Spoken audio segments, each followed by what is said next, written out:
आज सुप्रिया सुले ने कहा कि आप लोग कहते थे कि न नहीं खाऊंगा न खाने दूंगा, और आपने तो एनसीपी ही खा लिया। पहली बात तो एक 10, 12, 15 एमएलए की पार्टी के दो प्रवक्ता बैठा लेना, आज तक वो पता नहीं कितना व्यामोह हो गया है। दूसरा कि भाई किसी को कोई खा नहीं रहा है, आपसे आपकी पार्टी संभल नहीं रही है।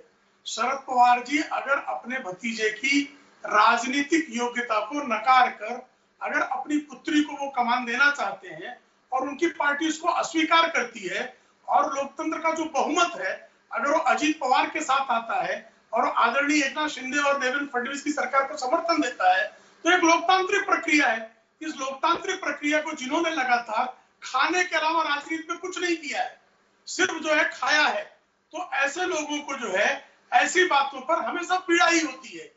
तो जो कुछ सुप्रिया सुले की पीड़ा और हताशा है वो और क्या करेंगी, इसी यही सब बातें करेंगी। वो ये नहीं बता पा रही कि आदरणीय शरद पवार जो चाणक्य थे, जो कभी शिवसेना तोड़ देते थे, कभी कांग्रेस तोड़ देते थे, कभी वसंतदादा पाटिल को तोड़ देते थे, आज अपना घर क्यों नहीं संभाल पा रहे हैं, इसका उन्होंने जो है जायज उत्तर देना चाहिए।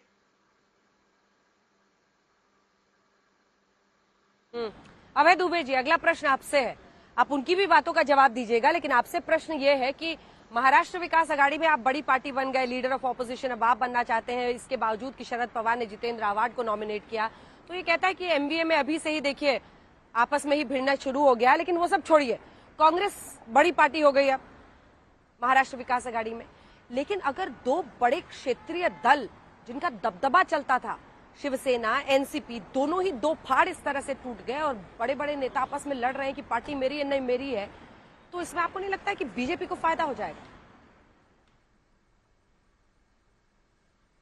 कहां टूटे हैं ये दल?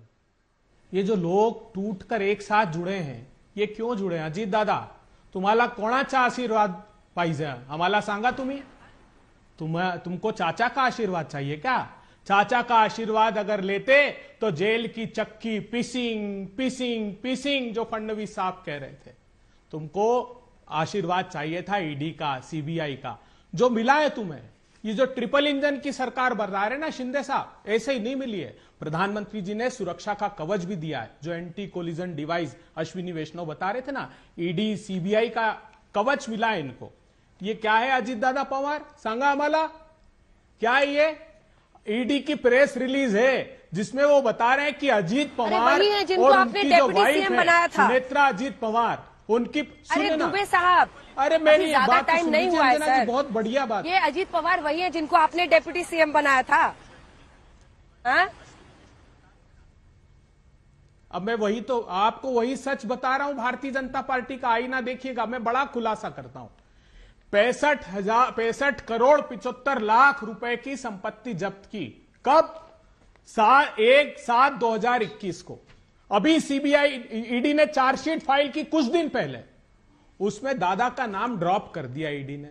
ये खेल समझने की कोशिश कीजिए। ये इंडिया टुडे बता रहा है, क्या बता रहा है? अभी कुछ दिन पहले की 2023 की खबर है। इकबाल मिर्ची, दाऊद इब्राहिम का साथी, उसके साथ की जो संपत्ति थी 4 फ्लोर, ये जो प्रफुल्लित दिख रहे हैं ना, प्रफुल्ल पटेल साहब, वो 4 फ्लोर जब्त कर ली। वो मुल्ला हसन मुशरिफ, पूछिए भारतीय जनता पार्टी से, कल तक बेचारे किरीट सोमैया कागज ले लेके घूम रहे थे। ईडी ने रिप्लाई फाइल किया है, होश उड़ जाएंगे सुनकर देश के कोर्ट में। यह कहा है कि 40,000 किसानों का पैसा लेकर उन्होंने डाइवर्ट कर दिया अपनी शुगर की मिल पे। मैं नहीं कह रहा हूं, वो आरोप लगा रहे हैं, और वो अभी भी बेचारे जमानत पर हैं, जिनको मंत्रिमंडल की शपथ दिला दी। 4 दिन पहले प्रधानमंत्री जी ने 70,000 करोड़ रुपए का आरोप लगाया। कुछ तो प्रमाण होंगे ना। वही तटकरे जिनकी बिटिया को मंत्री बनाया है, वो सब शामिल है, और ये शिंदे सेना भी ऐसे नहीं टूटी। पूछिए इनसे, यशवंत जाधव, यामिनी जाधव, प्रताप सरनाइक, भावना गवली, अरे 5-5 ईडी के समान। उनने कहा नहीं आते, हम तो भाजपा ज्वाइन करेंगे, ईडी के समन पर नहीं आएंगे। तो ये जो गठजोड़ बना है, ऐसे ही नहीं बना है। प्रधानमंत्री जी कितने आकंठ पाप में डूबे हुए लोगों को शामिल करके पुण्य परोसेंगे देश में? आप किस मुंह से आप कहेंगे कि गारंटी देता हूं मैं भ्रष्टाचारियों पर वार की। अरे भाषणों में गारंटी और चोरी छुपे अपने दल में शामिल करके सारे पाप धो लेते हैं। शर्मसार कर दिया अजीत दादा, आपने न सिर्फ अपने चाचा की पीठ पर छुरा घोपा है, प्रजातंत्र के सीने पर भी आपने छुरा घोप दिया। और यह छुरा इसीलिए घोपा सिर्फ क्योंकि आपको पता था कि आप अपनी सत्ता की भूख मिटाने के लिए आपके पेट पर लात नहीं पड़ते देखना चाहते हैं। हाँ, तो अजीत दादा को चक्की पिसिंग करना था, लेकिन अब उनके हाथ में, मतलब आपके साथ आ गए हैं तो अब लोटस खिलिंग ही हो गया है। तो ये जो चक्की पिसिंग से लोटस खिलिंग का रास्ता है, बड़ा अच्छा है। अगर आप विपक्षी दल में हैं और आप पर भ्रष्टाचार के आरोप है, तो मौजूदा सरकार में आपके मंत्री बनने की संभावना बहुत हाई हो जाती है, ये कहा जा रहा है। और इससे बीजेपी वाले भी बहुत दुखी हैं, शिंदे गुट के लोग भी बहुत दुखी हैं। ये हेगड़े साहब से अभी बात करेंगे।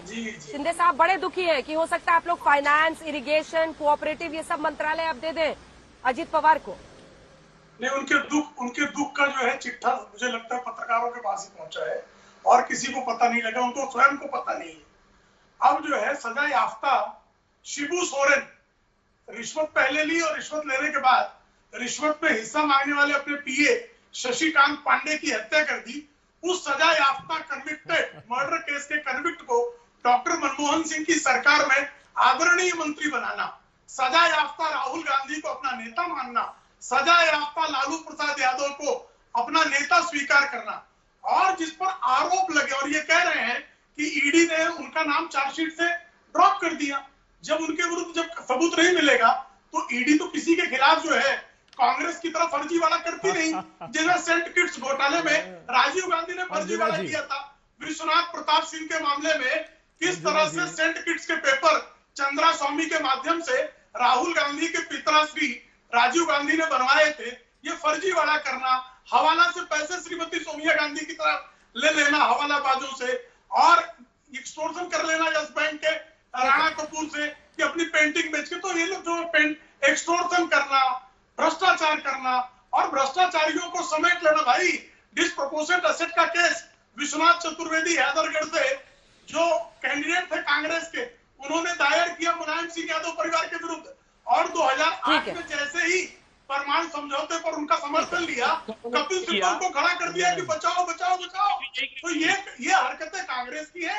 भारतीय जनता पार्टी जिसके खिलाफ मुझे उमेश पाटिल जी से एक रिएक्शन लेने दीजिए। मैं आ रही हूँ शुक्ला जी, आपकी और कांग्रेस की लड़ाई चलती रहेगी। एक सेकंड। उमेश पाटिल जी, आज शरद पवार ने एक बात जो कही थी वही मैं कोट करके उनको सुनाना चाहती थी आपको। दरअसल शरद पवार ने ये कहा है कि मैंने जब कांग्रेस पार्टी छोड़ी थी, जब 78 की बात की और वसंत दादा पाटिल को दगा देने की बात की, 99 की बात की आज अजीत पवार ने, तो शरद पवार ने कहा जब मैंने कांग्रेस पार्टी छोड़ी थी तो कांग्रेस का सब कुछ मैंने छोड़ दिया था, लेकिन आप लोगों तो शरद पवार की तस्वीर लगाए बिना भी आप लोग का काम नहीं चल रहा। वो कह रहे हैं हमारी फोटो मत लगाओ, वो वाईबी चौहान सेंटर में है और आप उनकी सबसे बड़ी फोटो लगा के यहाँ चमका रहे हैं एमईटी कॉलेज में। अरे जो शख्स खुद कह रहा है कि मेरी फोटो का इस्तेमाल ना करो, आप लोग क्यों कर रहे हैं उस फोटो का इस्तेमाल? देखिए, पवार साहब के प्रति हमें आदर है और वो रिस्पेक्ट है, ऐसा मतलब नहीं है कि ये देखिए, मतलब छगन भुजबल साहब का कोई मतलब नहीं, उनका कोई वजूद नहीं है, उनका कोई जनाधार नहीं है, ऐसा है क्या? प्रफुल्ल पटेल साहब का कोई जनाधार नहीं है, ऐसा है क्या? दिलीप वळसे पाटिल साहब का कोई जनाधार नहीं है, ऐसा है? हसन मुशर्रफ साहब का कोई जनाधार नहीं है, ऐसा है? ये 5-5 बार 7-7 बार लोगों में से चुन के आने वाले लोग हैं। अगर इतने सीनियर मोस्ट लीडर अगर कुछ डिसीजन लेते हैं तो वो डिसीजन गलत है। अगर आपकी तरफ से आपकी लेवल, अरे प्रफुल्ल पटेल कितनी बार जीते हैं? पाटिल एक बार तो जीत। देखिए, राष्ट्रीय राजनीति में प्रफुल्ल जी पटेल जो है, सुनिए, लोकसभा के सांसद वो रह चुके हैं और बाद में वो राज्यसभा, अभी पवार साहब राज्यसभा के सांसद है, मतलब उनको वो लोक नेता नहीं है क्या? ऐसा थोड़ी होता है। वो राज्यसभा में राष्ट्रीय स्तर की राजनीति बहुत सालों से कर रहे हैं एक बार, लेकिन आज तक फिर अगर उनका कोई वजूद नहीं, उनकी कोई पहचान नहीं है, अगर उनकी कोई ताकत नहीं है, तो पवार साहब आज तक उनको साथ लिए क्यों घूम रहे थे? तो फोटो आज तक उनके हाथ में क्यों पार्टी की बागडोर राष्ट्रीय स्तर की दी गई थी?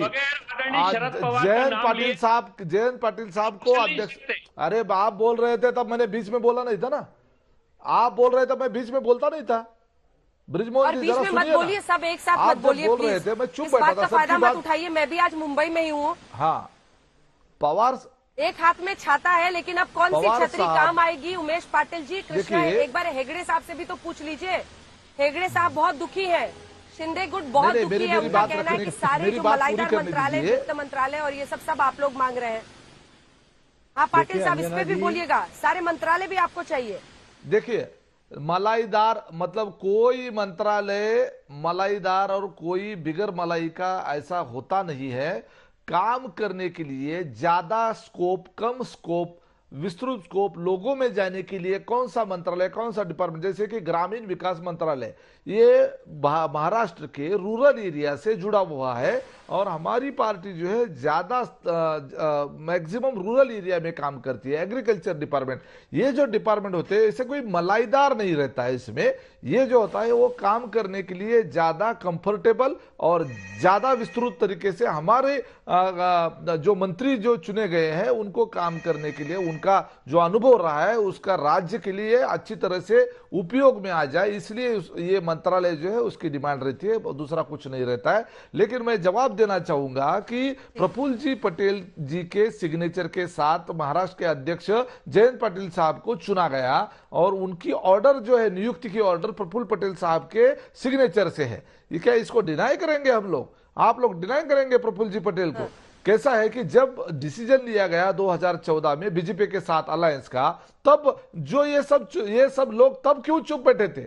आज क्या दिक्कत हो गई? नागालैंड में बीजेपी को सपोर्ट किया, तब क्यों चुप बैठे? उस वक्त क्यों चुप बैठे? आज जो चिल्ला रहे हैं सब जो है ना पार्टी की विचारधारा को ठीक है, लेकर, मुझे कृष्णा हेगड़े जी से एक क्या रिएक्शन लेने दिक्कत आ दीजिए। गई? कृष्णा हेगड़े जी, बीच मेरी में बात जो- पर प्रेम शुक्ला जी तो नाराज हो गए, लेकिन आप ही के 2-3 नेता थे जो आज तक पर लाइव आए और उन्होंने यहाँ तक कहा कि अब तो लगता है आधी रोटी ही खानी पड़ेगी, मतलब रोटी के भी टुकड़े हो रहे हैं। कहा तो शरद पवार ने कहा था रोटी को वक्त पर पलट देना चाहिए, नहीं तो रोटी जल जाती है। अब रोटी के आधे टुकड़े की बात हो रही है, तो क्या एकनाथ देखिए- शिंदे गुट में ये नाराजगी है कि एनसीपी की जब जरूरत नहीं थी तो उनको क्यों शामिल कराया और उनको मंत्रालय इतने क्यों दिए जा रहे हैं? हेगड़े जी, देखिए कोई दुखी नहीं है। ये कोalition का जो नेता है और सम्मान्य मुख्यमंत्री है वो एकनाथ शिंदे जी ही है। दूसरी बात यह है कि एकनाथ शिंदे जी हो, देवेंद्र फडणवीस जी हो या अजीत दादा पवार जी हो, तीनों मैच्योर्ड लीडर है। हमारा उद्देश्य यह है कि 2024 में नरेंद्र मोदी जी ही फिर से प्रधानमंत्री आए और 2024 में विधानसभा इलेक्शन में हम फिर से सत्ता में आए। कांग्रेस ये जो राष्ट्रवादी इनको पस्त कर ये हमारा जो 3 लोगों का कोalition है, शिवसेना, बीजेपी और एनसीपी, हम फिर से लोगों के सेवा में आए हैं। दूसरी बात ये है कि ये सोच रहे हैं, ये सब मुंगेरी लाल के हसीन सपने हैं। जैसे संजय राउत जी बोल रहे हैं अरे वो एकनाथ शिंदे जी दुखी है। अरे दुखी तो तुम हो, तुम्हारा क्या ठीक है। हालत हो गया है। ठीक है। 12-13 आपके विधायक हैं, एक साल में 90 विधायक फ्लोर क्रॉस करके चले गए महाविकास आघाड़ी से। महाविकास आघाड़ी खत्म हो चुकी है और अभी ठीक है। तक बात कर रहे हैं। इनको आप इतना इंपॉर्टेंस क्यों दे रहे हैं, मुझे समझ में नहीं आ रहा है।